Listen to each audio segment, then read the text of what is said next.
ગુજરાત ભલે વિકાસશીલ રાજ્ય હોય, પરંતુ કેન્દ્ર સરકારની એજન્સીઓના આંકડા પ્રમાણે ગુજરાત કુપોષણમાં ઘણું આગળનું સ્થાન ધરાવે છે. તેમાં પણ ઉમરગામથી અંબાજી સુધીના આદિવાસી પટ્ટામાં કુપોષિત બાળકોની સંખ્યા ખૂબ જ મોટો પ્રમાણમાં આવેલ છે. આથી ખેરગામ તાલુકા પંચાયતના માજી પ્રમુખ કાંતાબેન અરવિંદભાઈ પટેલના પુત્રો અને એમની ટીમ દ્વારા ખેરગામ તાલુકાના બાળકોને સ્વાદિષ્ટ રસાળ ફળોમાંથી પોષણ મળી રહે એ ઉમદા હેતુથી છેલ્લા 4 વર્ષથી દર વર્ષે 26મી જાન્યુઆરીના પાવન પર્વ નિમિત્તે નાંઘઈ અને નારણપુર ગામની પ્રાથમિક શાળાઓમાં વિવિધ ફળોના છોડવાઓનું વિતરણ કરવામાં આવે છે.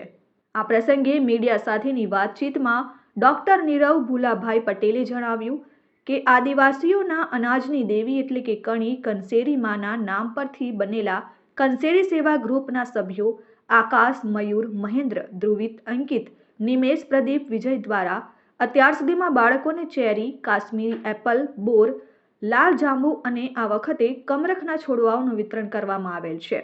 આદિવાસી વિસ્તારોમાં કુપોષણ નાબૂદ કરવાના સરકારના પ્રયાસોમાં આ યુવાનો જે રીતે સહભાગી બની રહ્યા છે તે ખૂબ જ આનંદની વાત છે.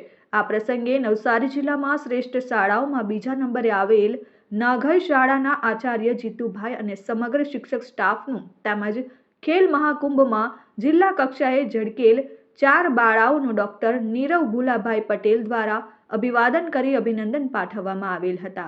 આ પ્રસંગે બંને ગામના મહિલા સરપંચો સહિત અગ્રણીઓ અને ગ્રામજનો ખૂબ જ મોટી સંખ્યામાં ઉપસ્થિત રહ્યા અને બાળકોએ ભારે ઉત્સાહભેર પોતાને મળેલા છોડવાઓ સ્વીકાર્યા હતા.